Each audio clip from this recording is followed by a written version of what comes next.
The massive space station hung in the darkness like a gleaming metal city. Its lights twinkled against the black void, and ships from dozens of worlds docked at its many ports. This was the heart of the Galactic Council, where the most powerful species in the galaxy made decisions that affected billions of lives. Inside the great council chamber, tension filled the air like smoke. 12 different alien species sat around a circular table that stretched nearly 100 meters across. Each representative looked different from the others. Some had scales, others had fur. Some breathed water, others needed special gases. But today, they all shared the same angry expression. At the head of the table sat Speaker Veltar. He was tall as 3 humans and made of living crystal that caught the light and threw it back in rainbow patterns. His voice rumbled like distant thunder when he spoke, and today his crystal body glowed red with anger. The human problem has gone too far. Veltar announced to the gathered representatives. They refuse to follow our rules. They take technology and keep it for themselves. They build colonies where we tell them not to go. They act like they own the galaxy. Ambassador Lee Miho sat alone at the human section of the table. He was a small man compared to most of the aliens around him, with graying hair and kind eyes behind wire-rimmed glasses. He had served as Earth's voice to the galaxy for 15 years, and he had never seen the Council so united in their anger toward humanity. The Delphinian representative, Aquaprime Zilith, leaned forward on his tentacles. His wet skin glistened under the chamber lights. The humans promised to share their fusion technology with all Council members. That was the deal when we let them join us. Now they say it belongs only to them. Yes, hissed the Zephyrian Queen voice Zith.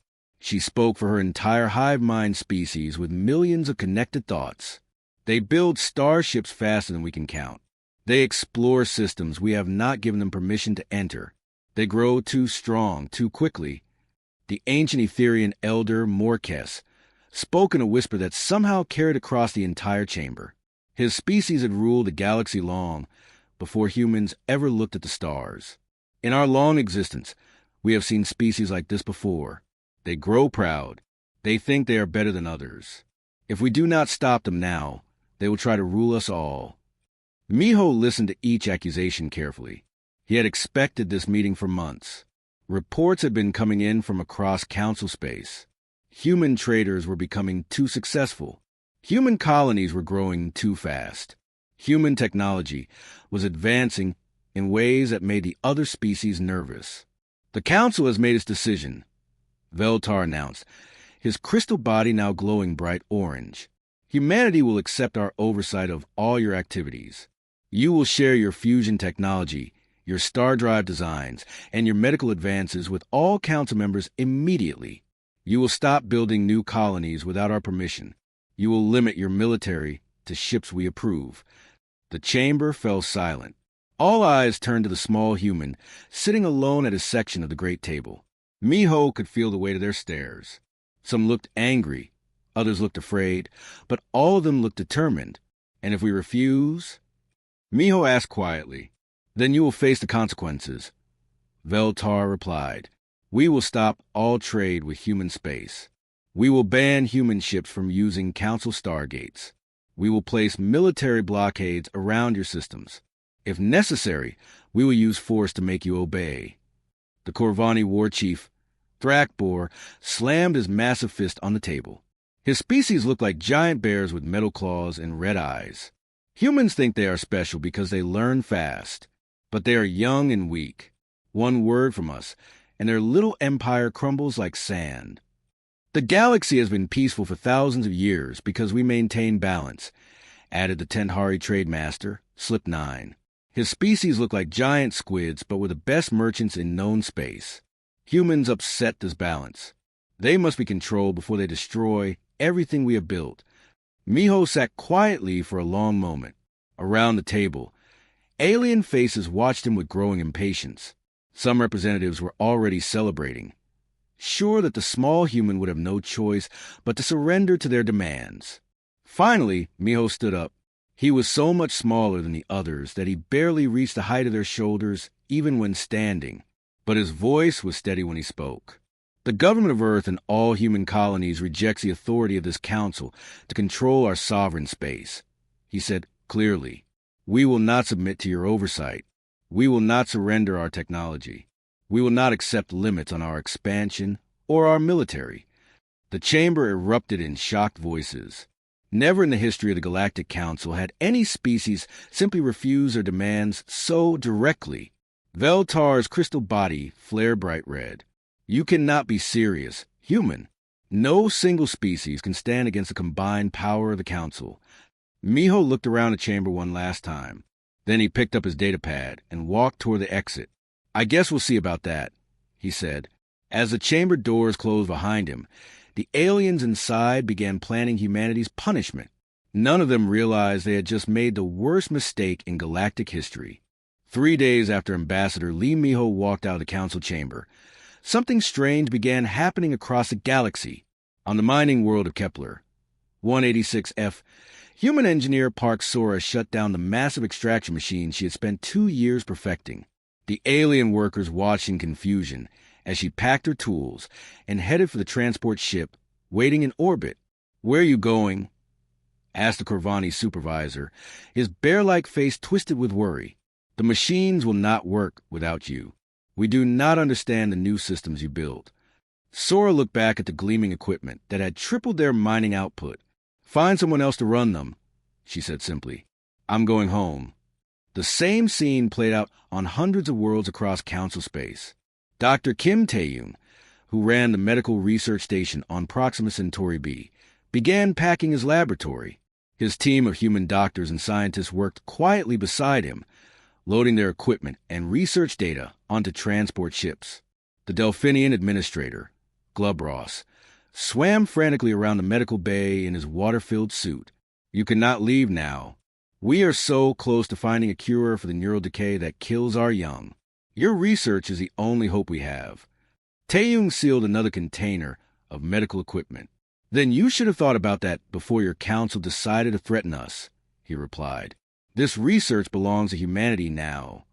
Captain Choi Yuna received her orders while our cargo ship was docked at the massive trading station above Tau Ceti. Her vessel carried rare minerals that 17 different worlds needed for their technology to function. Without these materials, their computers would fail, their life support systems would break down, and their cities would go dark.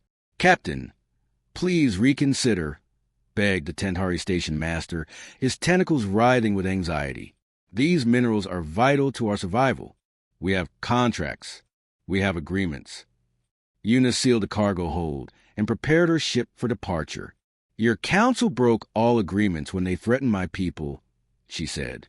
"Find another supplier." The withdrawal was not chaotic or angry. Humans did not run away screaming or destroy anything as they left. Instead, they moved with calm, organized efficiency that somehow made their departure even more frightening to watch. They fulfilled no more contracts, accepted no new jobs, and ignored all pleas to stay. On the council station itself, human technician Lee Jun finished his shift maintaining the massive computer systems that kept the station running. These were not simple machines. They were incredibly complex networks that connected thousands of different alien technologies, each designed by species that thought in completely different ways. Station Commander Velcris found June packing his personal belongings. "You cannot abandon your post." The spider-like alien chittered nervously. "No one else understands these systems. They were built by 12 different species over 300 years. Only humans have been able to make them all work together." June sealed his bag and headed for the transport bay. "Maybe you should have remembered that before you decided humans were the problem," he said. Within 2 weeks, the first systems began to fail. The great trade routes that connected distant worlds went silent as human cargo ships disappeared. Communication networks started breaking down because human engineers were no longer there to maintain the complex connections between different alien technologies. On the water world of Kepler, 442C, the Delphinian hospitals began to fill with young victims of neural decay.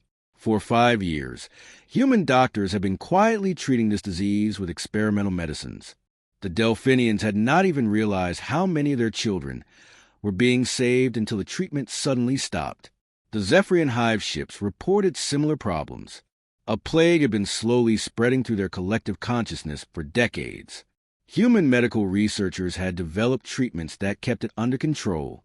Now, with the humans gone, the plague began spreading faster than ever before. In the Etherian Empire, ancient machines that had worked for thousands of years suddenly began shutting down. These devices were so old that even their creators had forgotten how they functioned. Only human engineers, with their strange ability to understand and fix anything, had been able to keep them running. The council called emergency meetings, but now they face a new problem. Many of their communication systems depended on human-built relay stations. Without humans to maintain them, messages took days to travel instead of hours. Some worlds could not be reached at all. Speaker Veltar stood in the council chamber, his crystal body flickering with confused colors. Around the great table, empty seats marked where representatives could no longer attend because their worlds were too busy dealing with crises to send delegates.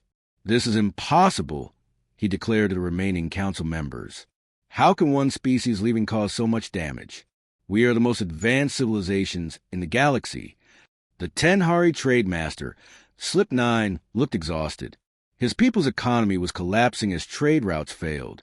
"Perhaps," he said quietly, "we did not understand what the humans actually did for us."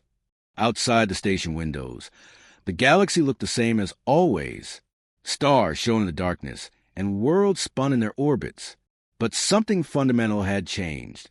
The invisible network that held galactic civilization together was breaking apart, one connection at a time. And in human space, the colonies thrived while the rest of the galaxy slowly began to crumble. 6 months had passed since the last human ship left council space, and the galaxy was dying piece by piece. On the ancient world of Ethereal Prime, Elder Morkes stood before machines that had worked perfectly for over 2,000 years. Now they sat silent and cold, their crystal displays dark for the first time in living memory. How long before the atmospheric processors failed completely? He asked his chief technician, a young Etherian named Zilmora. Zilmora's translucent skin flickered with nervous patterns of light. 3 weeks, maybe 4. The humans were the only ones who understood how to repair the quantum cores. We thought the machines would work forever. Similar conversations were happening across the Etherian Empire. The ancient species had built incredible technology in the distant past, but over thousands of years, they had forgotten how their own creations worked.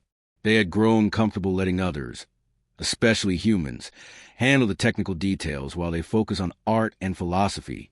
Now their cities were slowly going dark. On the water world of Delphina 7, Queen Mother Azula Prime floated in her palace, surrounded by her dying children. The neural decay was spreading faster than anyone had expected. Young Delphinians floated motionless in the healing pools, their beautiful blue skin turning gray as the disease ate away at their minds. "How many have we lost this month?" she asked her medical advisor. 2,000 young ones, came the sad reply. The human treatments were keeping the disease under control, but without them, it spreads like fire through water. Our own doctors do not understand human medicine. It was too advanced for us to copy. The Queen Mother's tentacles curled with grief. They had thousands of years of medical knowledge, but somehow the young human species had developed cures for diseases that had plagued the galaxy's oldest civilizations. In the hive ships of the Zephyrian Collective, Queen Voice had felt the pain of her entire species as a plague spread through their connected minds. What had once been a small problem affecting only a few hive ships now threatened their entire civilization. The shared consciousness that made them strong was also making them weak, carrying the disease from mind to mind across light years of space. The human doctors said they were close to a permanent cure, she whispered to herself, feeling the thoughts of millions of her people crying out in pain. Why did we drive them away when we needed them so much? The mining worlds faced their own catastrophe. On Korvax Prime, War Chief Thrakbor stared at the massive extraction machines that had made his people rich. The equipment was more advanced than anything the Corvani had ever built, designed by human engineers who understood how to dig deep into alien worlds without causing ecological disasters. Can we not learn to operate them ourselves? Thrakbor growled at his technicians. We have tried, War Chief. replied his head engineer, a smaller Corvani named Gruntak. But when we attempt to run the machines at full power, they overload and shut down. The humans built safety systems we cannot understand. Without them, we can only mine at 1/10 of our previous output. Across the galaxy, the Tenhari Trade Federation watched their economy collapse. Their entire business model had been built around human logistics networks. Humans had a strange talent for understanding how different species like to do business and could negotiate deals that satisfied everyone. They also built the computer systems that tracked millions of transactions across thousands of worlds. Trade Master Slip 9 floated in his office, looking at reports that grew worse each day. "How much of our trade network is still functioning?" he asked his assistant.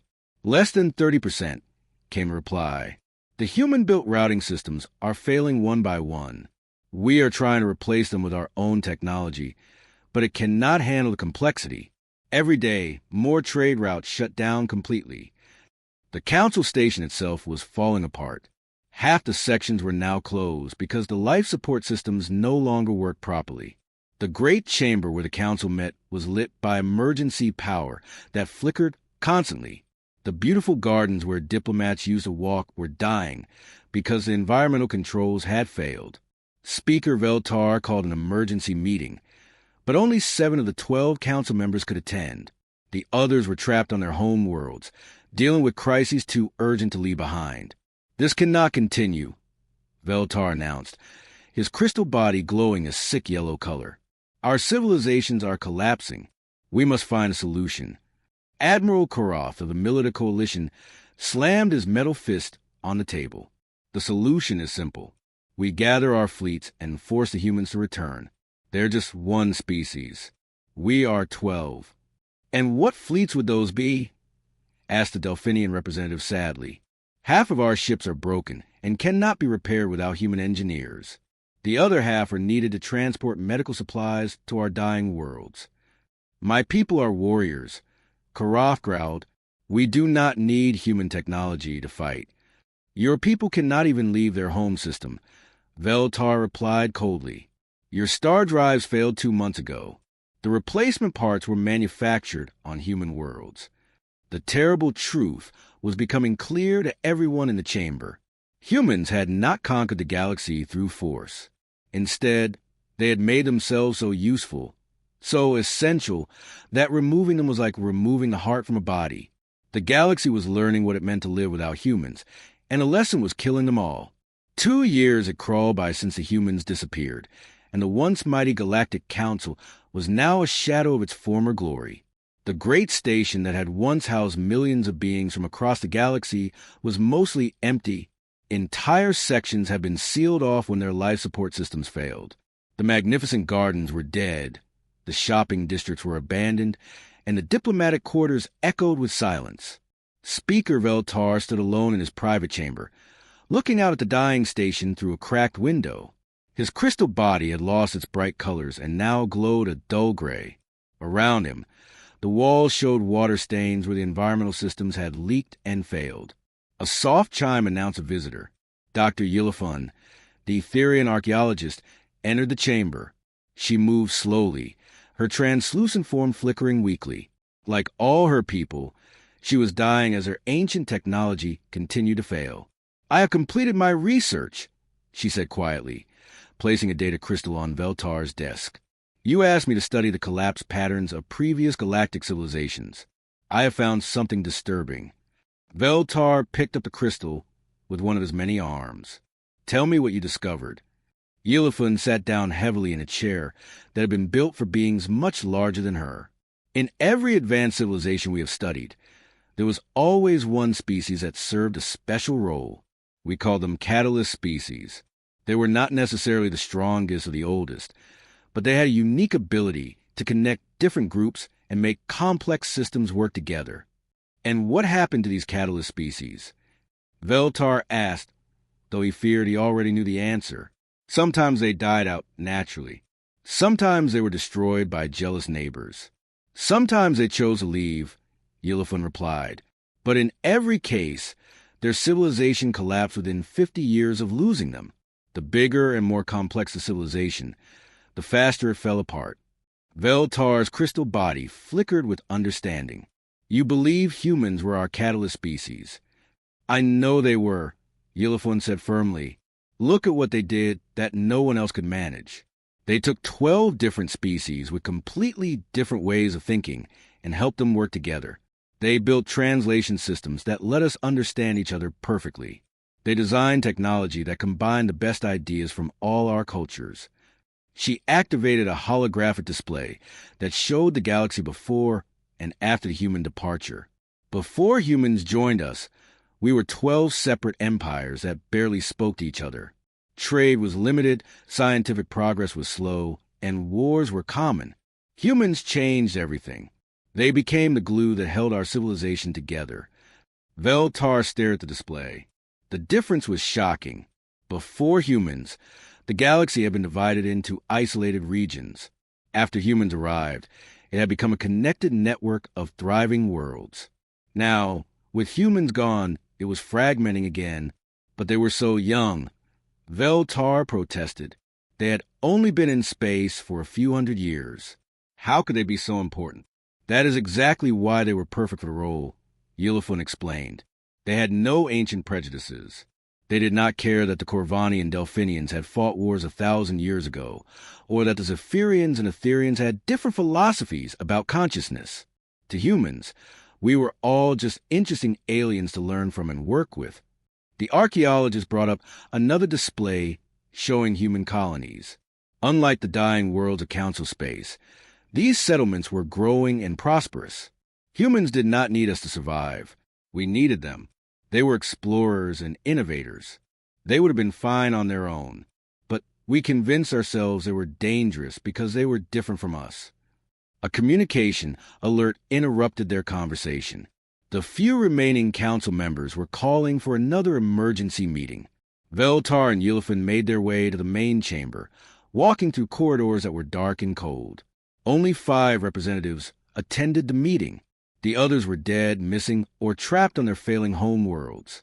Those who remained looked like ghosts of their former selves. The situation grows worse every day, reported the Tenhari representative. Our trade networks have collapsed completely. Worlds that depended on imports are starving. Our own people are beginning to abandon the outer colonies and return to our home system. My hive ships are dying, whispered the Zephyrian Queen voice. The plague has spread to over half our population. Without human medicine, we will be extinct within 5 years. The Delphinian delegate could barely speak. We have lost an entire generation of young ones to the neural decay. Our birth pools are empty. Our species may not survive this. Veltar looked around the chamber at his fellow council members. These beings had once ruled the galaxy with confidence and pride. Now they were broken survivors clinging to the wreckage of their civilizations. We must face the truth, he said finally. We made a terrible mistake. We saw human success as a threat when it was actually our salvation. We drove away the one species that could hold our galaxy together. Then what do? Asked the Corvani representative. Veltar's crystal body pulsed with shame and regret. We swallow our pride and beg them to come back. And we pray they are more merciful than we were wise. The chamber fell silent as the surviving council members contemplated their only remaining option, admitting they had been completely wrong about everything. 5 years had passed since the humans left, and Speaker Veltar barely recognized himself in the mirror. His once magnificent crystal body was cracked and dim, held together by metal bands that the failing medical systems could no longer properly integrate. He stood in what remained of his office aboard the dying council station, preparing for the most humiliating journey of his life. The station around him was a tomb. Most sections were sealed off and dark. The few remaining inhabitants lived in the central core, sharing recycled air and rationed water. The great council chamber, where 12 proud species had once made decisions for the galaxy, now housed refugees sleeping on the floor. The transport is ready, Speaker, announced his aide, a young Etherian named Kilmose. The aide looked ancient despite his youth, aged by years of watching his civilization crumble. Veltar gathered his ceremonial robes and what remained of his dignity. He was about to do something no council speaker had ever done in 3,000 years of galactic history. Travel to another species' territory to beg for help. The journey to human space took 2 weeks in their failing ship. The vessel was a patchwork of different technologies that barely worked together without human engineers to maintain them. Systems failed randomly. Life support fluctuated, and the navigation computers crashed twice, forcing them to use star charts drawn on paper. When they finally reached the edge of human territory, Veltar was amazed by what he saw. The border was marked by massive defensive stations that gleamed with advanced technology he had never seen before. Human ships moved with purpose and efficiency, their hulls unmarked by the wear and breakdown that plagued every vessel in Council space. A sleek human patrol ship escorted their dying transport to Proxima Station, a magnificent structure that orbited the star in perfect formation with dozens of other installations. The station was alive with activity, filled with humans and the few alien species that had chosen to join them as equal partners rather than subjects. Ambassador Choi Yuna met them in a conference room that was brighter and cleaner than anything Veltar had seen in years. She was a middle-aged human woman with kind eyes and graying hair, wearing a simple blue uniform that somehow conveyed more authority than all of Veltar's ceremonial decorations. "Speaker Veltar," she said politely, gesturing for him to sit. "I must admit, I never expected to see you here." Veltar settled his broken form into the chair, trying to maintain what little dignity he had left. "Ambassador Yuna, I come before you today to ask for humanity's help. Our civilizations are dying. Without your people, the galaxy is falling apart." Yuna studied him carefully. 5 years ago, your council threatened us with military action if we did not submit to your authority. You called us dangerous and demanded that we surrender our independence. Now you ask for our help. We were wrong, Veltar admitted, the words feeling like broken glass in his throat. We did not understand what humans truly meant to the galaxy. We saw your success as a threat when it was actually our salvation. Through the conference room windows, Veltar could see human colonies in the distance. They were beautiful worlds with clean cities and green parks, thriving while the rest of the galaxy withered. Children played in safe streets while their parents worked in advanced factories and research centers. What exactly are you asking for? Yuna inquired. We want you to come back, Veltar said desperately. Return to council space. Help us rebuild what we have lost. Restore the galaxy to what it was before.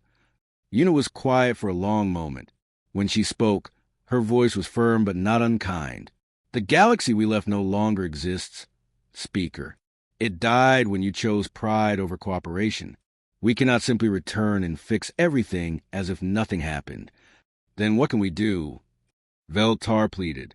Humanity will provide humanitarian aid to worlds that are suffering, Yuna replied. We will send medical supplies to fight the plagues and diseases that are killing your people. We will share basic technologies needed for survival. But we do this as an independent nation, not as subject of your council. Veltar felt hope flickering in his damaged form. And trade? Can we establish new commercial relationships? Any species that wishes to trade with us as equals is welcome, Yuna said. Several of your former members have already joined our federation as independent partners. They prosper because they chose cooperation over domination. The speaker realized what she was really telling him. The old galaxy, where the council ruled and others obeyed, was dead forever. In its place was rising a new order with humanity at its center, not as conquerors, but as the civilization others chose to follow. We had everything, Veltar whispered, his crystal form flickering with grief.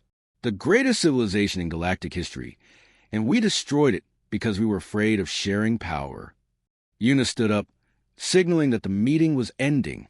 You can still save what remains of your people, Speaker, but will be on our terms now, not yours. As Veltar prepared to leave, he looked out at the thriving human worlds one more time. His species had ruled the galaxy for thousands of years, but these young humans had built something better in just 5 years of independence. The price of the Council's pride was measured in the collapse of civilizations and the deaths of billions. And now, if they wanted to survive, they would have to live in a galaxy where humanity wrote the rules. The students had become the teachers, and the lesson was harsh but deserved.